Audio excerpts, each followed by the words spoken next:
So maybe you've tried AI a few times now. Maybe you've had a few small wins. Maybe you've used it to write something, summarize something, or help with a task. But it still feels a little inconsistent. Some days it works great, other days, not so much.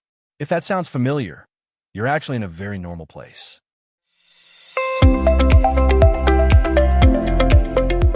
Welcome to the AI Beginner Podcast, where we make artificial intelligence practical, approachable, and useful for real work.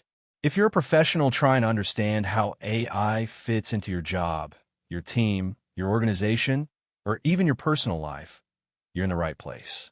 Each week, we talk about practical ways to navigate AI in the workplace without hype and without needing a technical background. Let's jump right into listener questions. Listen to questions. Today's listener question comes from Pete. He wrote, "Steve, what should I do after I start using AI? I've tried a few times, but I'm not sure how to actually make it useful long-term." Good question, Pete. And honestly, this is exactly where a lot of people are right now. You've moved past just being curious about AI. You've actually started using it. But it doesn't feel consistent yet. It's helpful sometimes, but not something you fully trust or rely on. And that in-between stage is what we're going to talk about today. So let's talk about what's actually happening here. There's a stage in learning AI that almost no one really talks about. You're not brand new anymore, but you also don't have a consistent way of using it yet. You tried a few things. You've seen that it can be helpful, but it still feels a little unpredictable. Some results are great. Others aren't quite what you expected. And because of that, it's hard to fully rely on it. This is what I think of as the in-between stage. You're past curiosity, but not yet at consistency. And this is where a lot of people quietly get stuck. Not because they're doing anything wrong, but because they haven't quite shifted how they're using it yet. So why does it feel like this? Most of the time, it comes down to something very simple. You're using AI a little bit differently every time. One day you open it up and ask it to help write something. The next day you try it for a completely different task. Then maybe a few days later, you come back to it again, but you're starting from scratch. There's no consistent way you're approaching it. No repeatable steps. No clear sense of what you're expecting to get back. So even if you get a good result, it's hard to recreate. And when that happens, it doesn't feel reliable. It feels more like trial and error. So here's the shift that really starts to change things. Instead of asking, "Can AI help me with this?" you start asking, "How do I use AI for this the same way every time?" That's a small change, but it's a really important one. Because now you're not just trying things. You're starting to build a simple process. You're taking one task and approaching it the same way more than once. And when you do that, you start to see what works. You start to get more consistent results. And over time, that task becomes easier and a lot more predictable. That's when AI starts to feel useful. Not just interesting, but something you can actually rely on. So what should you actually do next? Keep it very simple. Pick one task, just one, something you already do on a regular basis.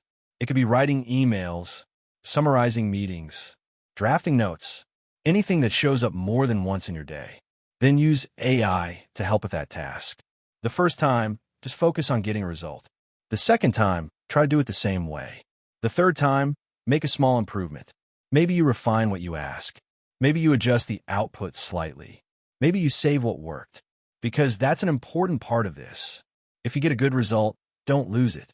Save what you typed. Save the structure. So the next time, you're not starting over. You're starting from something that already worked. And over time, that one task starts to feel easier, faster, and a lot more consistent. And this is where most people get stuck. Not because AI isn't useful, but because there's no structure around how it's being used. Once you add even a small amount of consistency, things start to feel more reliable, more repeatable, more useful in your day-to-day work. And that's really the difference between just trying AI and starting to build something you can actually depend on. If this resonates and you want a more structured way forward, you can start at aibeginner.net/start. You'll find a free 30-day roadmap, along with a simple AI readiness check to see where you stand. No pressure, just a calm, structured path forward. AI hot tip.